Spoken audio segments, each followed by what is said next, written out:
even if just to know that literally everything is new. I've changed, I've deep dived all the Reddits for what settings I need to take off, stopped using the Spotify app and just put it on Chrome, turned off what I'm finding on Reddit that I think might have been the case because I haven't heard any issues since on my laptop or computer, knock wood, is my audio was being fought over by Riverside and Spotify. Interesting.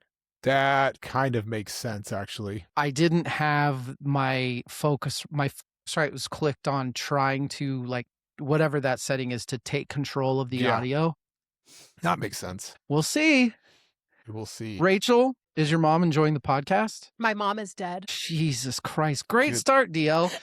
Coming up on Verse Chorus Verse. First quickfire of the year. Let's see how many albums of the year we can have on this one.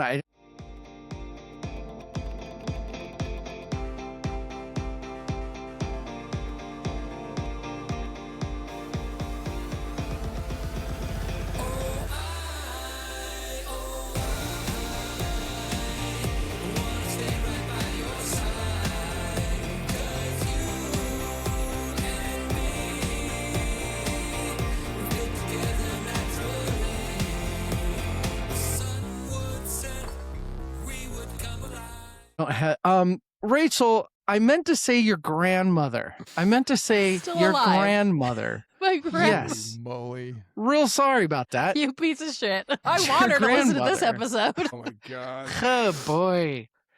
Oh Amazing. boy. I was just telling David I talked to my grandma last week and she said, so you're on the radio. I see that Grandmother. you're on the radio. Yes. Is that every day? And I said, no, podcast once a week sometimes. But she Is doesn't know she how the to part of find your it. family from New York? No, I just use that accent for all grandmas. She's actually from I was Ohio. going to say, is she from... Okay. That's my other grandmother. She's also dead. Okay. Well, come on. But she'd be like 103. Let's so stop that's fine. sympathy farming here, Rach.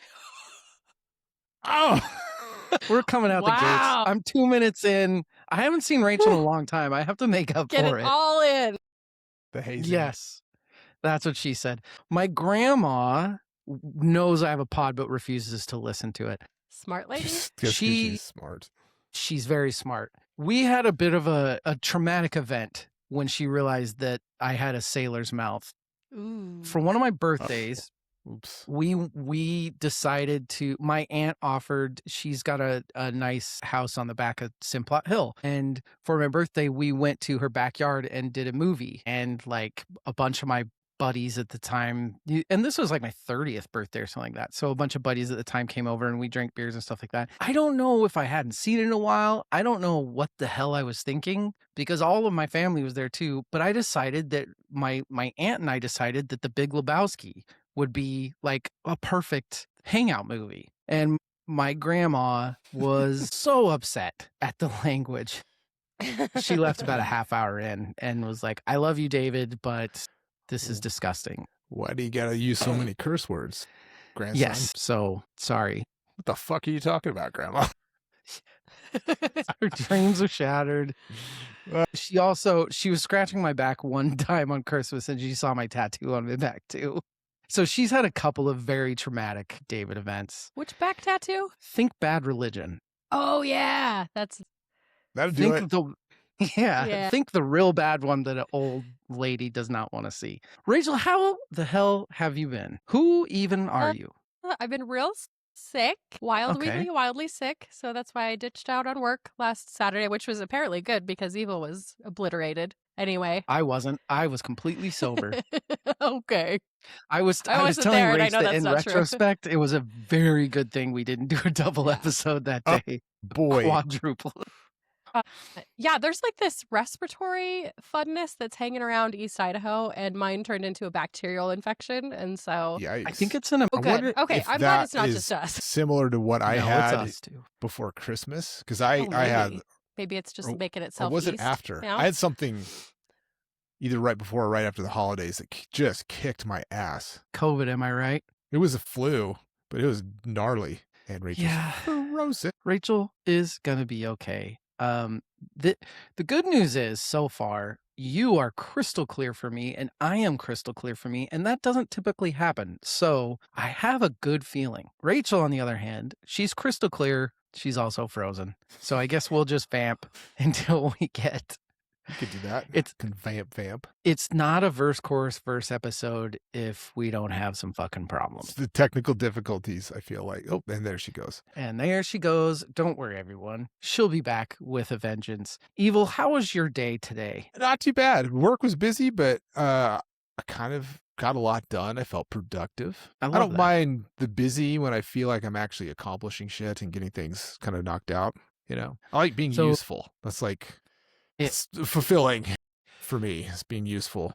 Yeah. So if you are sitting in meetings all day about how productive specific people on the team are, I had the opposite of that today. Just the biggest waste of time. Edit that out, DL. I don't know who. None of my fucking bosses listen to this. I don't.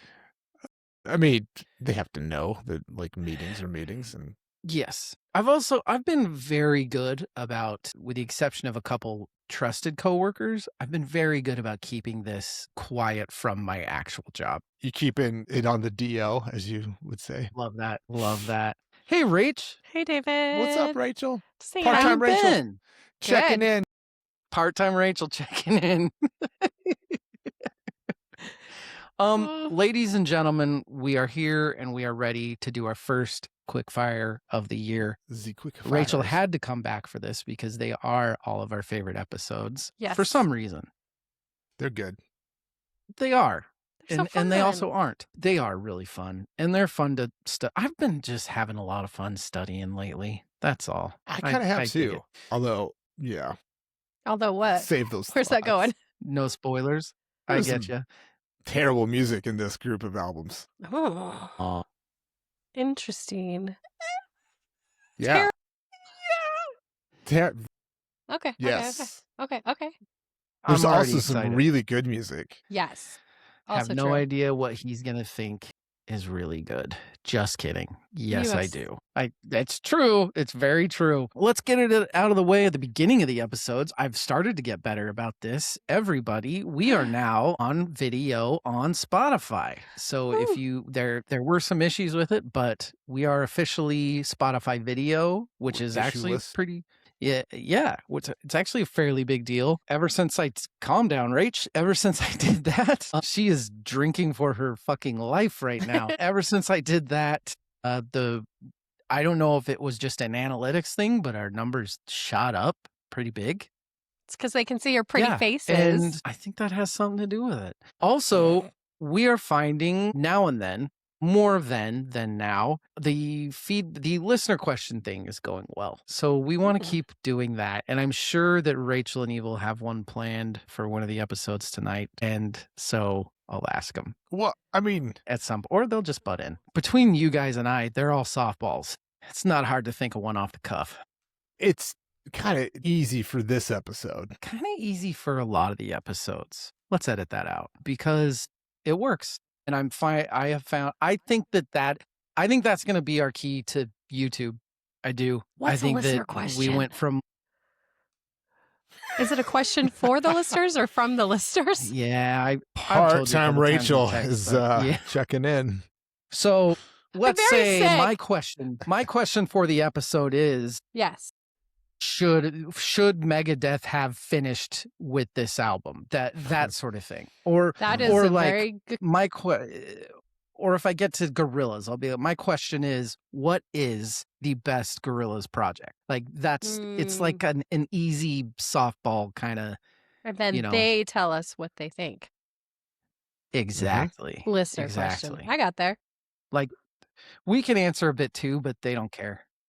In fact, this big dumb idiot listener commented to me that they're working because one of the listener questions was Evil talking about, we were talking about albums that make you want to run through a wall, right?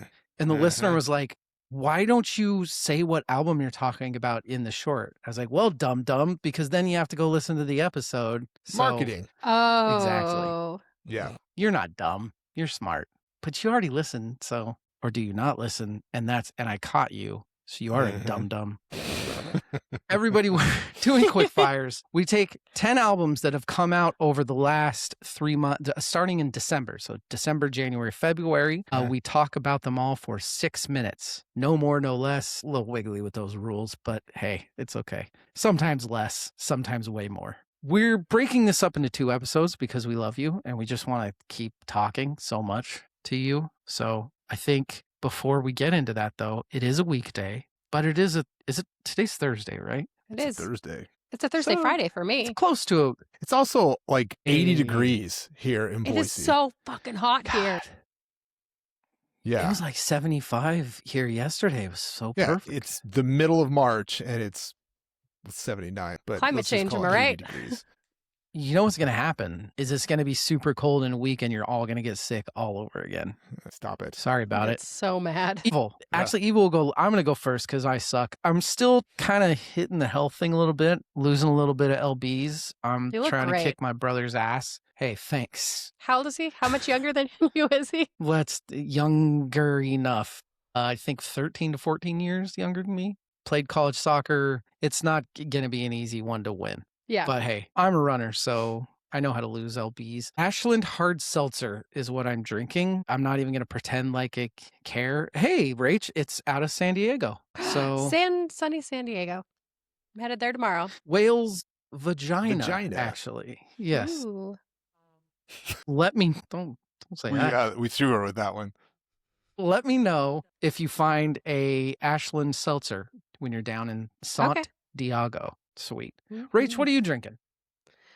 Well, I was drinking a Mexican Coke and I spilled half of it on my keyboard, so we're hoping that still works in a bit here. But I also have just a tea from Chamomile Mint Blossom from Starbucks with some honey in it because I am still dying slowly. Lots of drugs, lots of tea. Part-time Rachel coming in with tea. Give me a break. I'll have alcohol next time. Next time I'll just drink straight out of the bottle. This Grey Goose. Promise? Yeah. What's the other hand? It's probably Buffalo Trace. Let's be real. All right. Grey Goose Buffalo Trace. Oh, it is Thursday. Damn it. Damn it, Evil. It's Buffalo Trace Thursday. I botched the assignment. You idiot. Really did.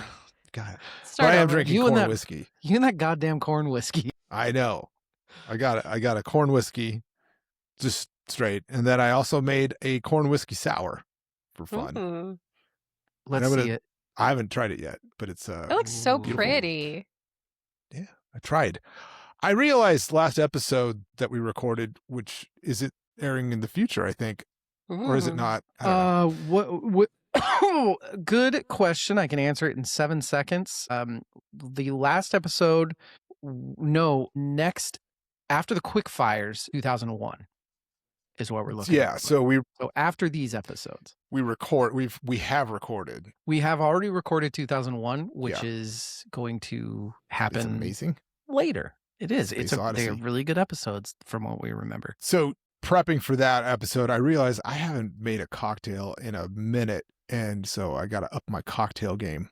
And I had purchased for the, wallet destroying price of $19.95, a bottle of corn whiskey. Calm down. An Este Economia? Mellow corn whiskey. And so I Rachel decided to has never been more turned on right now by you. Yes. I wasn't married. 1999, baby. So I figured I'd try it in a cocktail because we talked about making a cocktail out of it in the future. Or it looks sourish. What is it? Just a whiskey sour. What are your rates? What are your ratios? Whiskey and sour. All right. Hold on. I can tell you. Turned into a fucking dive bar. I made a double. Yeah, I just got the gun with the sour mix in it. No, I made a double. Corn, it would have been kind of fitting. That's true. Yeah. So per normal person pour, it would be 2 ounces of whiskey, yes, ounce of lemon juice, half ounce, 3/4 orange juice. I mean, it kind of depends. Orange juice. Yeah, orange juice, and then simple syrup. I can't remember specifically, and then egg white. Egg white. Who did the orange? Who started the orange? That was okay. So there was a competition a few years ago, whiskey sour competition, and a recipe with a little bit of orange juice in it won. And I found it through Steve, the bartender, on YouTube. He did 3 whiskey sour award-winning riffs. whiskey sours. Yeah, and that was the winner. And it was his favorite of the 3 that he made, which were apparently all very good. I think it had Rittenhouse in it, but I got the corn whiskeys, whatever. I love it. It's 100 proof, so. Get it. Got it good. It doesn't suck. I think it's not my most favorite whiskey sour, but it's pretty darn good. Good. Let's do it. Behind me, for those of you watching, you can see that I do have a vinyl behind me that is titled Scored to Death. I listened to this a couple times. I got it from a listener, Musique de Horror. I don't know how the fuck. I don't know if that's right. Sorry, Blake. J. Blake Fitchera sent me this, and it's basically, he wrote a book about horror scores that I have not read yet, but I do have, and I'm going to read. And he got all of the composers or the rights and made this compilation, which is really fucking awesome. It's got like the Puppet Master main title and the Shining main title. And wow. Yeah. Stepfather 2, which apparently by Steve Moore is fucking amazing. So it's a really, really cool compilation. Maybe we'll talk about it sometime down the line, but I wanted to give Blake a shout out. Thank you for sending it. And I've listened to it. It's really fucking cool. We should dive into it, maybe Halloween episode this year. Ooh. That's what I was thinking. Yeah. Or at least like pick one that, I mean, we have not done The Shining, and I do not hate having to cover that for a few episodes. Okay. Hey, Blake, double score. Quickfire reviews, everybody. We're going to take a break. Everybody ready? Love that. That was great. Hi, everybody. I'm DL, and we're going to do some quick. We're going to talk 10 albums, 6 minutes. I'm so excited. I love doing these. Here are 5 for this episode. If you want to listen to the rest of them, then you're going to come back. But you also have to come back because you have to find out which ones our favorite were, which ones that we vote down and up. So the way things work around here is that you can give an album 2 thumbs up, 2 thumbs down, or somewhere in between. I think I've kind of started doing a little bit of 0.5-ness, which I don't like doing. Some of these albums, some of them are just too hard to round up or down. Yeah. Yeah. So let's ask, right? Why the fuck did I add this here? I don't know. Sorry, guys. My notes are all over the place. We're going to be okay. We're going to get through this. Side note, Rachel. Yes, sir. I was thinking about the scores, and I already told this to Evil, but I'm going to keep flagging it a couple more episodes. If you have not seen Spinal Tap 2, okay, Jesus H, it's fucking amazing. Okay. And all the reviews are like, oh, it's not the first one. Oh, it's just, old guy's paycheck, dude. Bullshit. It's fucking hilarious. It's amazing. Okay. I was watching it on a plane, and I'm usually pretty emotionless with movies. I was fucking dying. Movies? Yeah. Like on a plane, I just don't, like, shit doesn't, you're on a plane. You don't give a fuck. Right. It's the most useless qualifier ever. Touché. Evil. What is Rachel's favorite album going to be, and what is mine going to be? I think hers will be Zach Bryan. Zach Bryan. Yours, I'm torn on. Because I have no idea how you feel about this Gorillaz album. Yes. It's fair. That's a no. So I'm gonna pick Health for you. Health. Either of those would have been a good pick. I'll say that. Rachel? David. Same question. What is my favorite album, and what is Evil's favorite album going to be out of these 10? There were a handful where I didn't know for you. And so I picked this one based on one fact alone, and that was Silver Sun Pickups. What do we get to know the fact? Butch Vig. Maybe later. That's all. What? Butch Vig. That's actually that's a good fact. Yes, it really is. A fact is in my notes actually. So good. Boom. And then Evil, I said Megadeth. I don't know. Do you like? Is that like a metal? Megadeth, comma. I don't know. Period. Do you like? Do you like metal? I mean, I don't know. I was like, whatever. It's metal. Maybe. It is metal. Maybe. Okay. Evil, I picked Converge because it's the right answer. Yeah, he also has the vinyl behind him. Rachel. This is why I couldn't show you what was in my record exchange bag, because it would have given that away. We really thought it was Taylor. Anybody that follows him on Instagram would have seen later on in a story that he did. That's true. Buy that album. But that's neither here nor there. Rachel, this was super hard. There's a couple. This is typically. There are ones on this that I feel like I might pick one that you'd be like, I fucking hated it. Mhm. I'm gonna go with Mumford and Sons. I know that you've been in kind of like a softer music-y thing the last couple of years, and I bet you like the European folky thing, but I didn't feel good at all about a Rachel pick on this one. Health would have been a good answer because I know that you really, really liked Rat Wars. And this is, but Rat Wars we'll Part get 2. into it. Yeah, there's honestly, I didn't know going essentially. into this what I was gonna like because I knew that there were a handful on here that I could lean towards easy. Rach, Yes. which one will get the highest score? Okay. Evil made me feel a little unsafe about this answer, but I'm gonna stick with it anyway and say Gorillas. It's No, not I a don't bad think that's a bad answer. answer. It's not a bad answer. I'll go next. I said that the highest score given would be Health. Not a bad answer. Evil, what did you say the high? Ditto. Health. Jinx. It's Health. Health. When I bought Rat Wars, I just want everybody to know that when you bought Rat Wars, they do send you a condom in the vinyl. It says Health, feel nothing. I get what they're implying. I'm not sure that I agree with what they're implying. That's funny. Then we could kind of go and do a deep dive of what they mean by that. Some good commentary.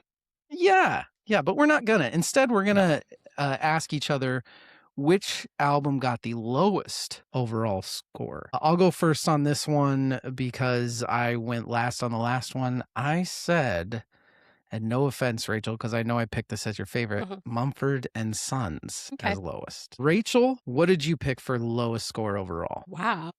First of all, wow. I had a very, very, Second of all, go to very Evil first. strong feeling at least one person was going to fucking hate the Mumford and Sons album. I guess Evil, what did you pick as the lowest of the low? Man, if I were to pick the lowest of the low for all of us and you guys have no say, it would be different than this. But no, meaning like if I could just hate decide, it so much you want everybody to hate it? Yes. Wow. Spoilers. But I'm gonna go. I think you're right with Mumford and Sons. I think that's right. Now I'm super intrigued to know. Let me look and see which one. I'm gonna guess. I think the one that you hated the most. My instinct is to say Zach Bryan, just because I know you've hated Zach Bryan, but you also kind of liked his last single. You were like, if this is in a mix, it's okay. But the dry cleaning one, you could really fucking hate too.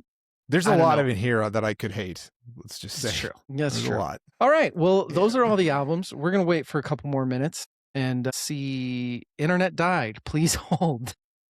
Oh, my. Internet doesn't die, Rach. It lives forever.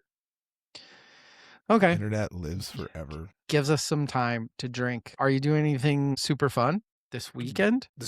I have jiu-jitsu. We're like getting some guys ready for competition. So I've kind of stepped up to help in prep, I guess, being kind of a coach. This is really stupid of me because I know I've been around like martial arts and stuff, but I didn't even think of BJJ competitions. Oh, it's a huge part of the culture. Yeah. Huge. Yeah. Which, and it's honestly, I have zero interest in competing. It like derails my whole motivation to do it regularly. I tried it. I started prepping for comp in 2018, 2019. And this was like in the middle of my dad getting cancer and dying. And I got a staph infection a couple of times. And I'm just like coming out of all of that. And then right into COVID, I'm just like, oh, fuck this. So I made the fair.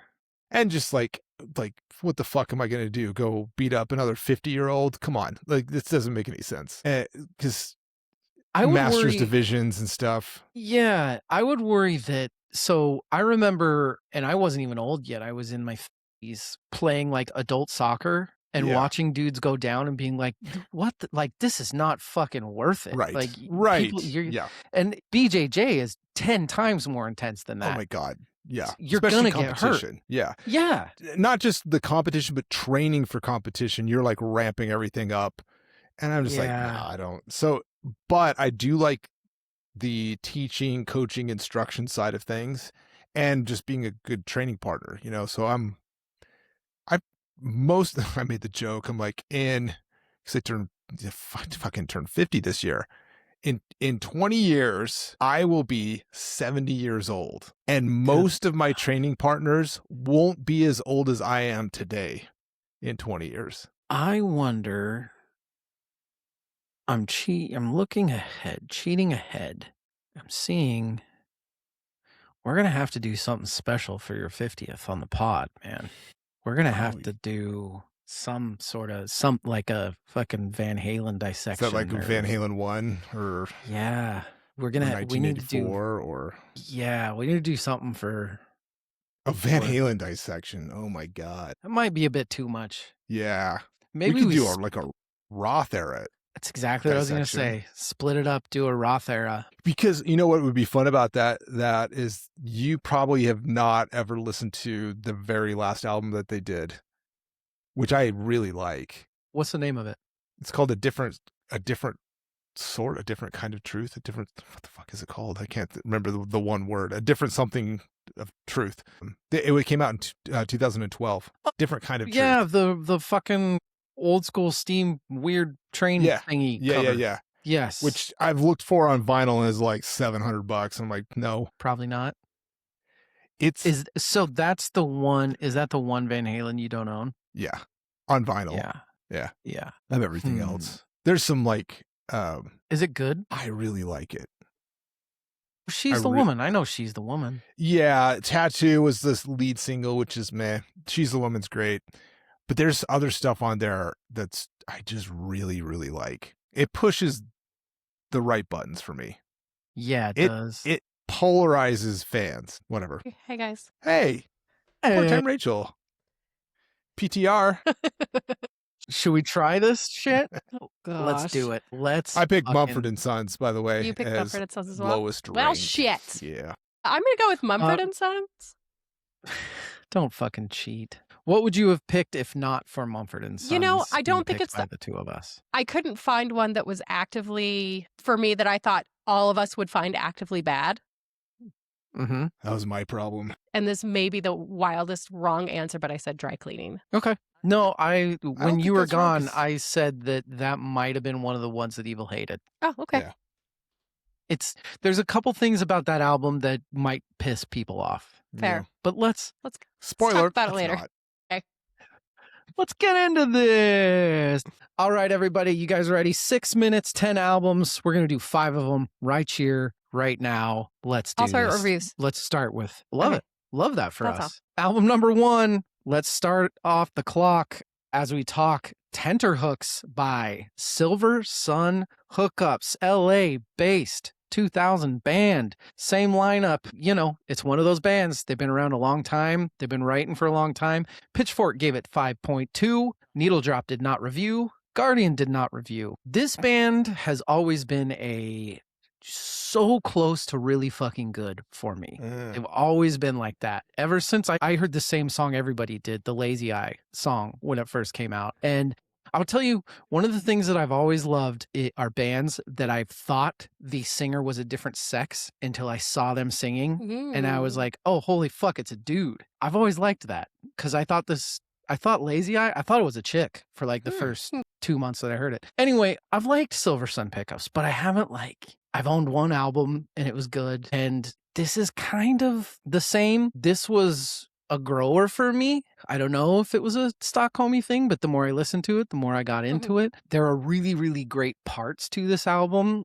That breakdown at the end of Hotwired is fucking rad. Wreckage is a cool song. It also does the really cool dual votive vocal driving drum rhythm thing that Silver Sun Pickups has always done really well. And then there's also we're just going to go off droning thing that they do.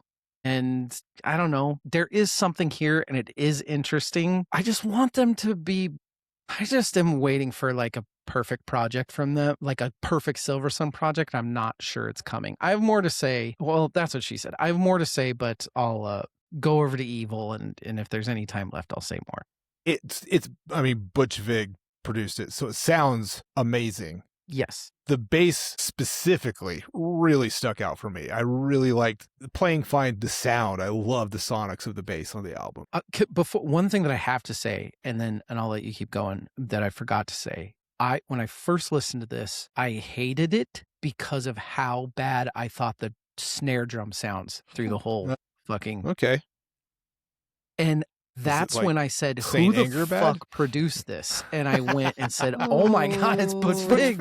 It's Butch. Yeah, the snare in this is so fucking bad. If you listen to it quiet and all you hear is the snare, it makes you want to pull your fucking eyes out. Go ahead, Evil. It is kind of a bipolar album in some ways. Yeah. Like, I was into it until track 5, and then it just like fell off a cliff and it just droned for a few tracks, and then it picked back up last couple. So meh. I mean, it's like shot out of the gate pretty good, some good tracks.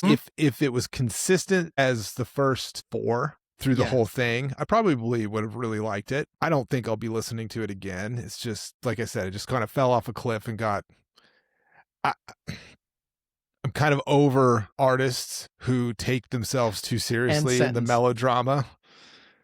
And, yes. Yeah. You know, especially when we were talking about this earlier, the French Canadian goofy duo Slipknot with Angine de Poitrine. Yeah. When you have like amazingly creative shit out there that are like super quirky and shit like that.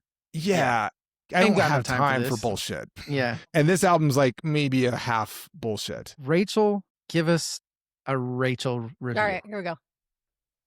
Review. First thing I learned about Silver Sun pickups is that they have been around for more than 20 years, which is roughly the amount of time it takes for a band to go from exciting new discovery to the band you see on a festival poster and think, oh, right, them. Their 7th album, Tenterhooks, arrives with the calm confidence of people who have already decided what kind of band they are and see no reason to hold a committee meeting about it. This is not a record trying to reinvent rock music. It is a record that shows up, sets its coat on the chair, and says, we're doing the dreamy guitars again. Everyone comfortable? The band's longtime collaborator, Butch Vig, a man whose resume includes Landmarks, Nirvana, and Smashing Pumpkins, produces the whole affair with a kind of polish that makes everything feel tidy, like someone vacuumed the distortion. Guitars swirl, bass lines pulse politely, and the drums refrain, firmly committed to a tasteful 4/4 groove, as if anything wilder might disturb the neighbors.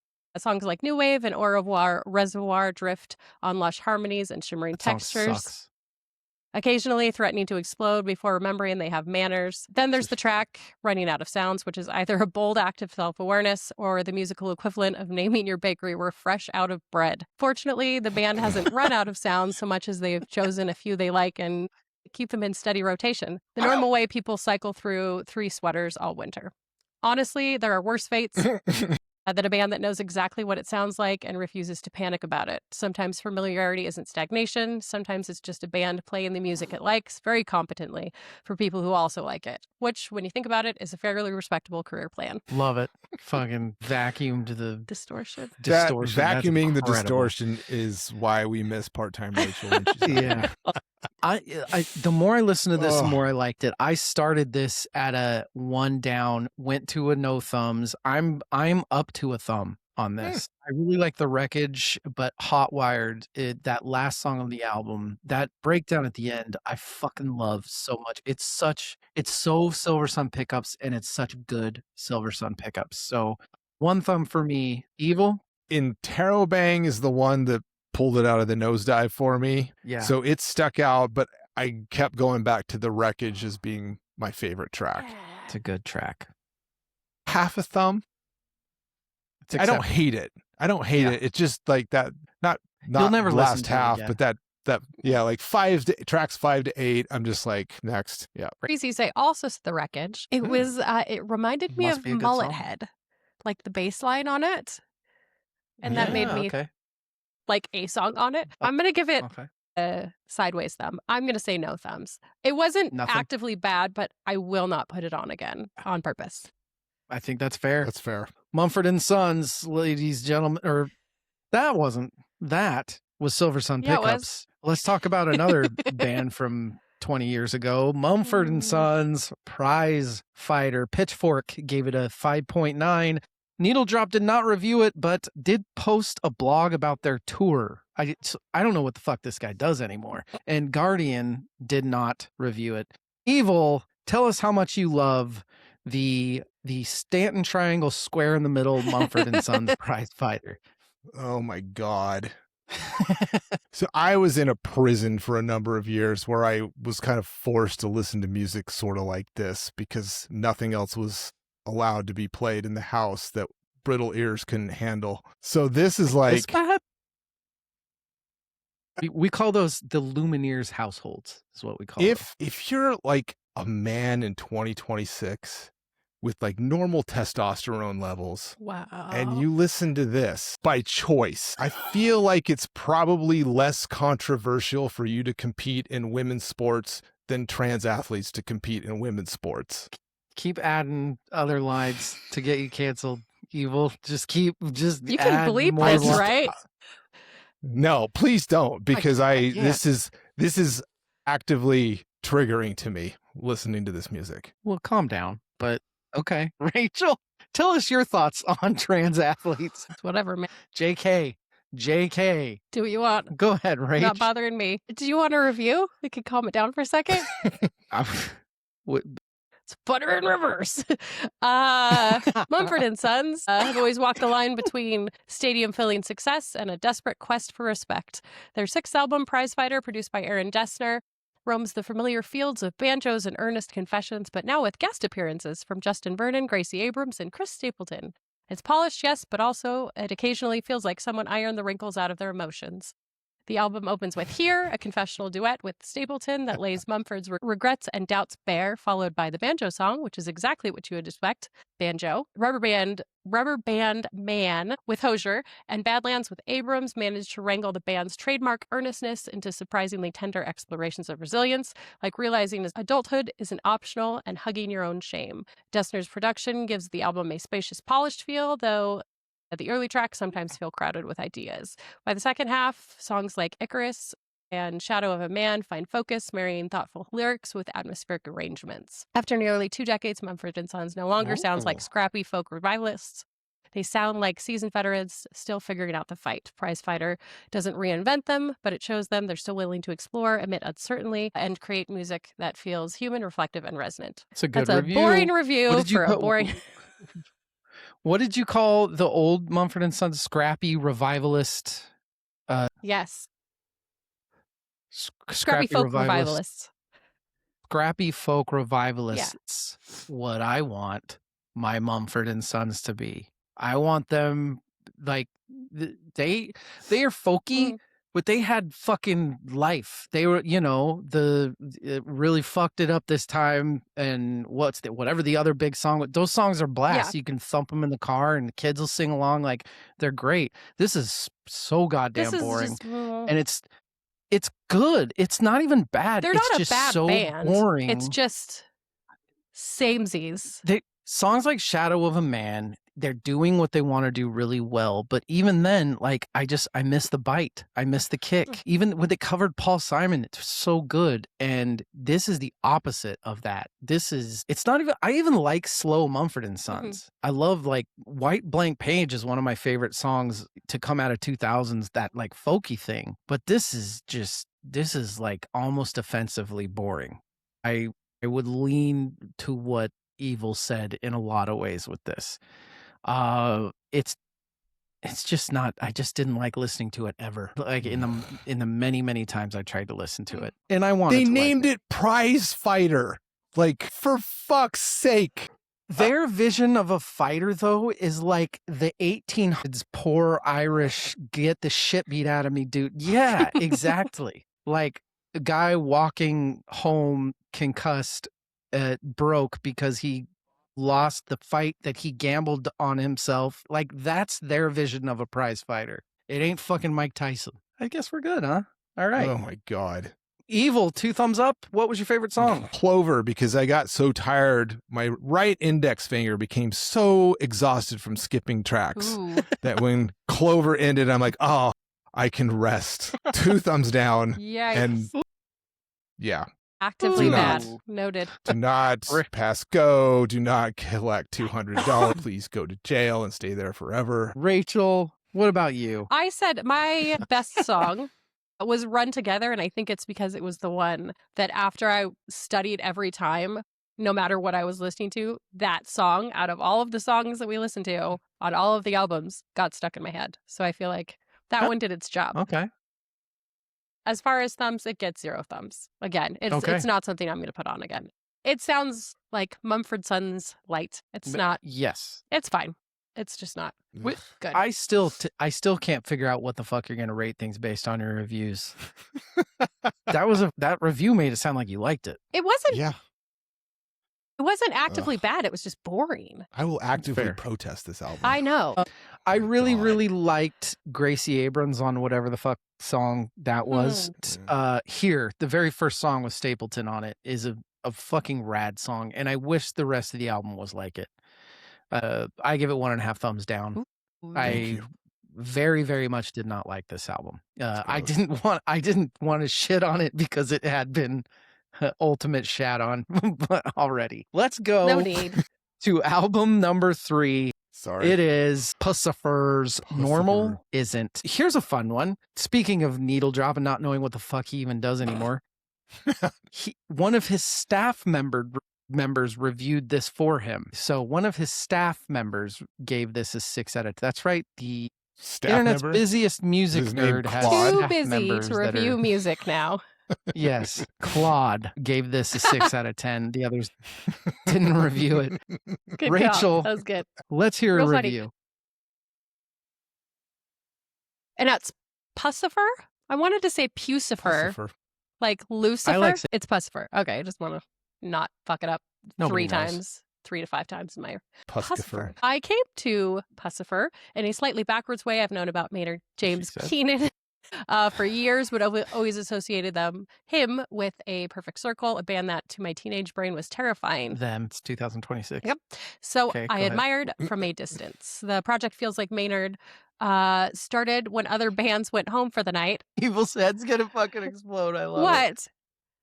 Ignore him. Keep going. You're doing great. Okay. Other bands went home for the night and he still had creative energy. He needed to get out like Cocaine Bear. Nearly 20 years after their debut, the band returns with Normal Isn't, a record that sounds like it was assembled in a laboratory where someone accidentally spilled equal parts goth rock, industrial synth, and the general mood of reading the news before coffee. The core trio, Keenan, Karina Round, and Matt Mitchell, seem to have reached that magical point where they understand each other musically the way married couples claim to understand each other emotionally, but usually don't. The result is an album that's very guitar forward, but still thick with eerie synth textures and the kind of stuttering rhythms that make you wonder if the drummer is counting in a language only 3 people on Earth speak. Much of Normal Isn't wrestles with modern life, political chaos, technological addiction, and the slow erosion of civility.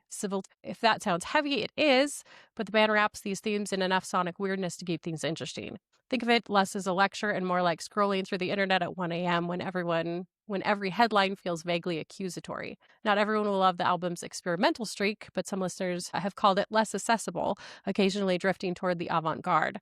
But that's part of the charm. Pussifer, sorry, doesn't seem particularly interested in being normal, despite the title. Good review. This album did really, really well with Maynard fans, I guess we call them, with Pussifer or whatever just Maynard fans. Anything that Maynard does, those people. I love the themes in this. Them people. There are so there. I love the 80s goth rock stuff in here. It's like Depeche Mode, Bauhaus sort of shit. And a lot of Tool. Imagine that. I think maybe I'm just kind of fucking sick of James Keenan. I think I really didn't like it the first time I listened to it.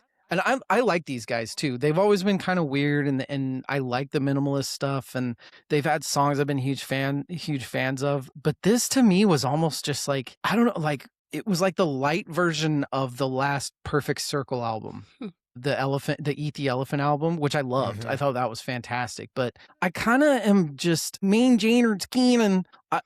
Those themes just, I'm kind of sick of him. I'm sick of his preaching. I get it. You're smarter and you're better than all of us, but you're also a rock star and you're selling a bunch of different variations of vinyl. So you're also a piece of shit. It's not, the thing is, I agree, like a lot of his messaging I agree with.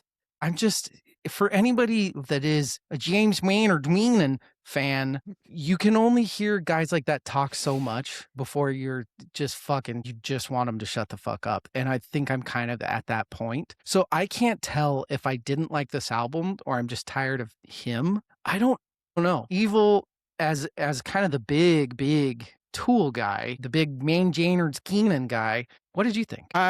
Pussifer is like kind of, it feels like his playground. Mm-hmm. It's like whatever he feels like doing at that time. And, Agreed. you know, Maynard of A Perfect Circle fame, who has a side project called Tool, was you blew me away. I loved it. That was hilarious. Keep that up. I don't like when I hear there's a new Pussifer project, it's like I'm more interested in what Karina Round's going to do because she's like interesting. Agreed. Mm-hmm. I know what he's going to do. So it's like, okay, what are the sonics of this album? Is it tongue in cheek? This one isn't as much as some of the previous stuff that they've done. It's hit or miss. It's kind of like, it's very much like his B-side. If it's a Maynard project, it's his B-side. Yep. It's her like main thing. So I'm like more in it for what she's doing. Agreed. This one it's interesting. It's different. I don't know. It didn't grab me. I'm not like, I love this album. But I enjoyed it. Yeah. I enjoyed it, kind of like the 80s feel, like you said, like the Bauhaus sort of like. Yeah. That's the thing. Like there are themes in this that I love. Yeah. I can't figure out why. You don't why like that he's doing it.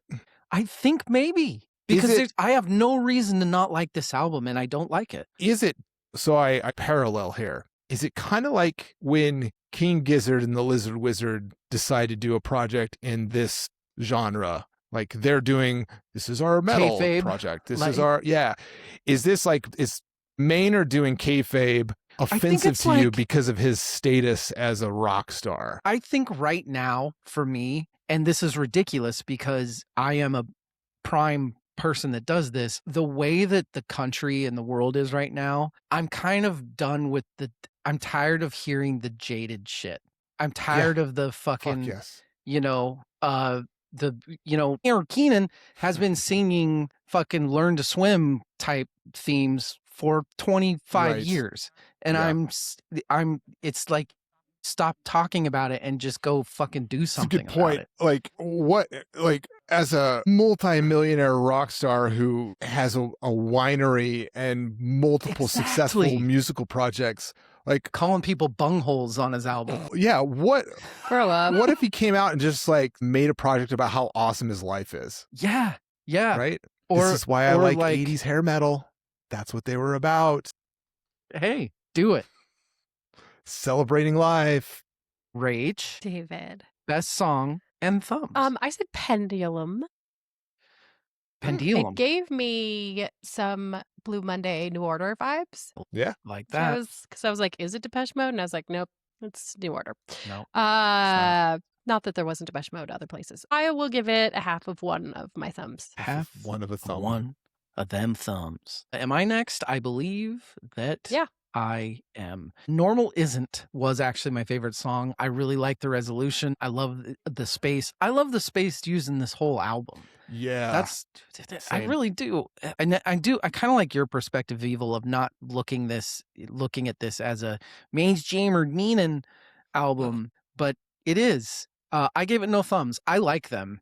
Maybe just not right now. Maybe it's just a now thing. So I gave him no thumbs. Evil? Bad Wolf. I like Karina's stuff in it. Like she's like the sprinkles on the songs, and it's what makes them interesting. I'll give it a thumb. Ooh, because I do like. I mean, I don't know if I would buy it, but I'll listen to it here and there. I'm not gonna rush out and get the vinyl, but it's fine. It's in my kind of listening wheelhouse somewhat. So yeah. I hear tell that you like that guy and them. He's all right. I hear tell. Let's go to album number 4, Conflict DLC by Health. Pitchfork gave it a 7.2. Needle Drop did not review it, although he did give Rat Wars a 6 out of 10, and Guardian did not review it. Maybe Guardian quit. I don't know. Health, the LA band that has really kicked up a shit ton of dust over the last few years with, being like one of those your artist's favorite current artist bands is Health. This is the follow-up to Rat Wars, also produced by Stint, who is usually much more of a pop-friendly producer, but this album was mixed by Folk, who just did Knocked Loose. So that guy he knows what he's doing. He's very, very it right now. This was seen as the C&D side of Rat Wars. Basically, Health got done with Rat Wars and we're like, we actually have a lot of really good ideas left. So this isn't a cutting room floor album. It's basically just them saying, we want to keep going with the Rat Wars concepts and write more shit. This one immediately grabbed me way more than Rat Wars did.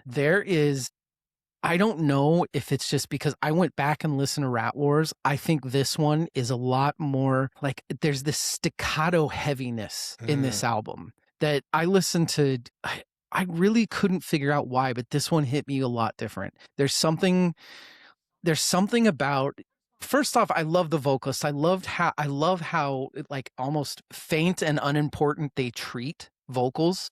Yeah. It's just kind of this, I don't know. It's almost like a background elevator music-y type of vocal thing. And it's lower in the mix, kind of softer. Yes.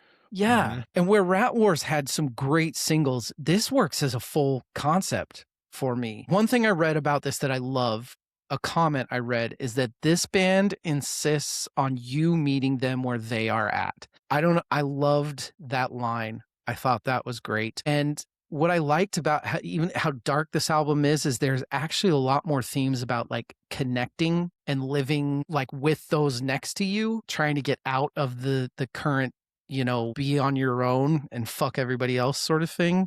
I loved it. I thought it was great. Evil? So when we did Rat Wars, you guys were kind of like, not shocked, but surprised that I didn't like it as much as you two did. Yes. This album fucking rocks, and now I get Rat Wars. Good. I went back and listened to it. I don't know. I think I needed time and space, maybe. I really like this. It's like I was like pleasantly surprised. I think this is way better than Rat Wars. I think it is. Yeah, it could be. I just like they've really grown on me, and I super dug this album. I listened in order. Like first listen, I listened in order for the prep list. And when I got to this one, I'm like, oh, fucking finally something that I'm like, yes, I'm for this. So that was like, maybe that's pleasant. Part of it. But I really dig it. I like the industrial vibe. I like what you said. I like how the vocals are kind of toned down in the mix, and it really focuses on the music. It's very like KMFDM, early 90s industrial, but better. Yeah. I really like it. Woo! Rachel, give me that review, girl. Right. Health have always made music that sounds like it was forged in an alley between a nightclub and a malfunctioning factory. With conflict. I think malfunctioning manufacturing factory. I think it's perfect. Perfect. With Conflict DLC, the Los Angeles trio doubles down on that identity, delivering what is technically their 6th album, but also in true gamer fashion, an expansion pack to Rat Wars. The title isn't subtle. This is downloadable content for the end of the world. Much of Conflict DLC circles the strange emotional drain of modern life, being permanently online, permanently exhausted, and suspicious that the phone in your pocket likely knows more about you than you or your closest friends or you or your closest Is that friends. even a suspicion at this point? Tracks like The Thought Leader capture the familiar ritual of lying awake at night, staring into the glowing rectangle while your brain cycles through every bad headline it has ever absorbed. Musically, the band leans hard into industrial metal. Songs like Burn the Candles and Vibe Cop slam forward with enormous, blocky riffs and electronic percussion that feels less like drumming and more like someone operating heavy machinery. When a proper guitar riff arrives, it lands with the force of something that's been patiently waiting for the right moment to ruin your evening. I like the idea of a guitar rift. Right? Despite the bleak themes. Take some allergy meds or something, right? I'm on so many drugs right now. That's okay. I I'm love it. I trying. love this for you. Despite the bleak themes, the album isn't completely joyless. There's a strange catharsis in the way these songs build and collapse, like Screaming into the Void and Discovering the Void has excellent acoustics. Even moments that sound devastating on paper carry a kind of communal recognition. The world might be a mess, but at least someone remembered to bring the synthesizers. Oh, that's great. Well done. Thanks. Me, Maybe You Died is my current favorite song on this, but it's going to keep changing. I did order the album like fucking a month ago and it still hasn't come. So thanks a lot, Luma Records. Jerks. But this is an early competitor for me in album of the year. Wow. Nice. There's nothing that I don't love about 3 this months album. in. I know. Well, that's why it doesn't bode well for it, but still, it's early. Yeah, 2 thumbs way up. Amazing. Loved it. Evil. Ordinary Loss and Shred Envy are fucking jams, but Wasted Years grew on me and is my current fave. Also, they did, in one of their previous albums, they did a track with Lamb of God that I fucking absolutely love. You like them? That maybe a little bit. They're fine. Double. 2 thumbs up. I love it. Woo! Big fan. And I should go back and revise Rat Wars at some point because I think I like it more than I did then, but I think this is better. Agreed.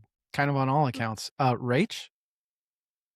I think we should have an episode where we re-review some of the quickfire ones where we just completely missed. Because I feel like we have to go through these so fast that we shit on them sometimes and then look back on it and be like, wow, that was actually a lot better the third time I listened to it. Actually, maybe I'll start doing that in my 5-year thing. I'll grab like random albums from the reviews and we'll That's a great idea. Thanks. I did it myself. Go ahead, Rach. Dude, you're so smart. Thanks. You should be the boss. You're such a good leader. My favorite song, I think it's gonna switch. I feel like there's a handful, but I picked Bad Faith, and for thumbs, it's 1 1/2 of my thumbs. It was very, very good. Yeah.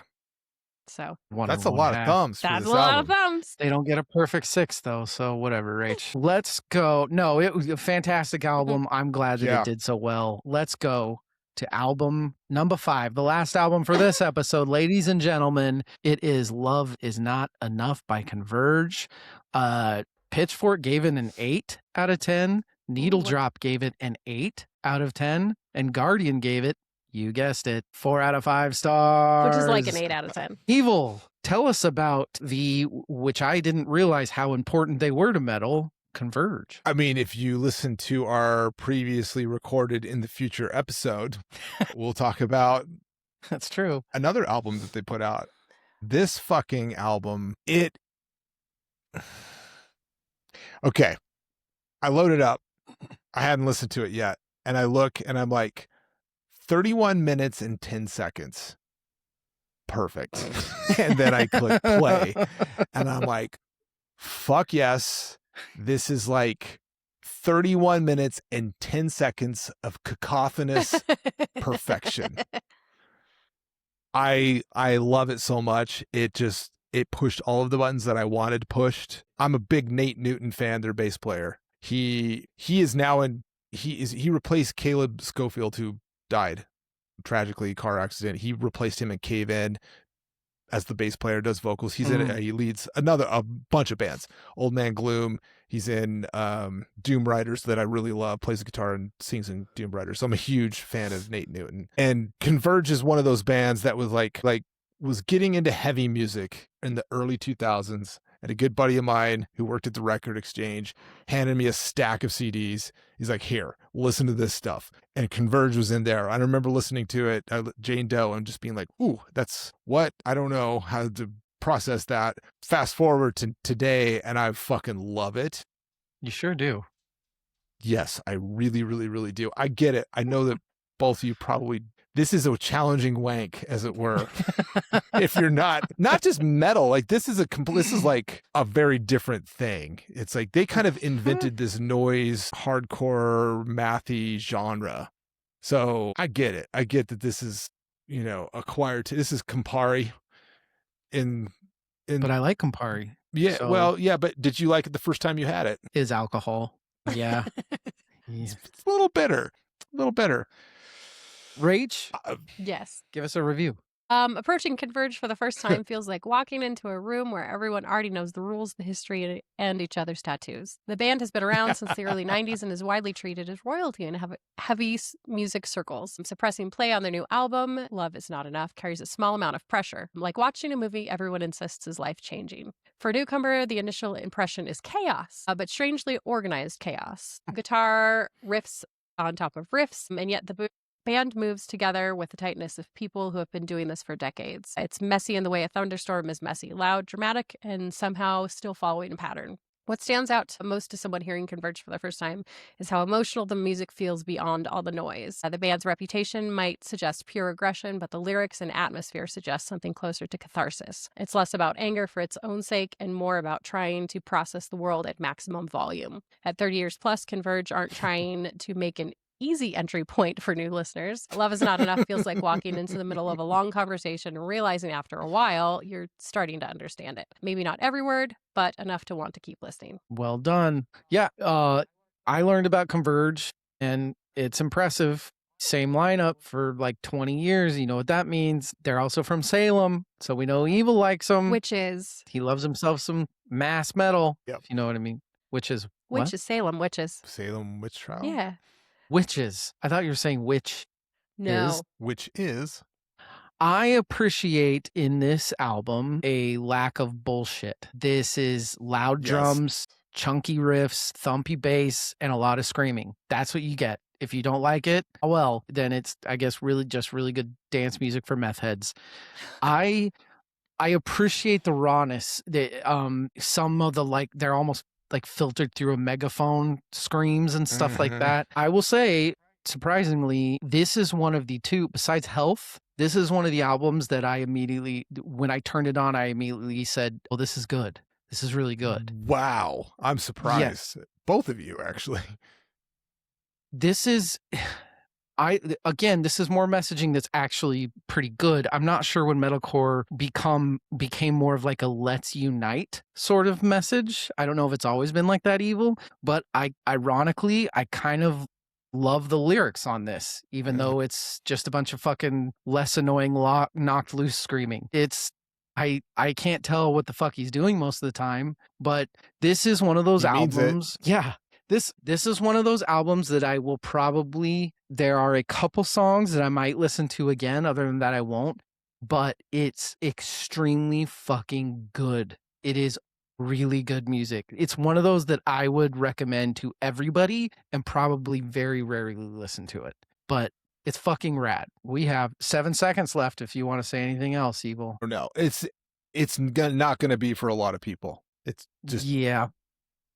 You turn it on and a lot of people are going to be like, nope, they're just going to bounce off of it. Yeah. But to your point, it is very good. It is very, very, it's like a movie that you watch once and you're like, oh, I was moved by that. I'll never see it again. Yeah. What's the one you always say, Rachel? The drug Requiem one? For a Dream. Requiem. Yeah. It's very Requiem for a dreamy. Evil, Thumbs, and best song. Best song's really hard to pick. But just from my initial experience of being like, 31 minutes, 10 seconds, press play, shot out of the gate, Love Is Not Enough as the opener and title track. I'm going to roll with it. It might change over time. 2, if I could give it more than 2 thumbs up, I would. I fucking love this album. Yeah, you would. To counter your early contender status for Health, this is my early contender for album of the year. Ooh. I'm not surprised by that at all. Rach? I picked We Were Never the Same. So there's the bookends of the album. And I'm going to I'll give it a thumb. She will. You don't have to. A thumb. I need to. Yeah, there are a lot of these where I feel like I need to listen to more. And that may go one way or the other. But I also the said bass we were playing never on the same. That track is so good. I also said We Were Never the Same, as well as Feel Something. They have this very heavy, there are a lot of very daughtersy parts in that. Yes. Which you don't expect. You hear this like thrashing and all of a sudden it turns into fucking weird, crazy daughter shit. And you're like, well, which is awesome. I gave it 1.5 thumbs. It falls in that it's not my thing, but they are doing that thing as good as you can possibly do it. Sure. So that's 5 albums. Woohoo! Let's go home. Some good and some bad. Join us next week. We've got 5 more albums to talk about. Rachel, Evil, are you ready for next week? Yeah. Ready for yeah. All right. Everybody, we love you. Come back and listen to some Zach Bryan or don't. We love you. Good night and good luck.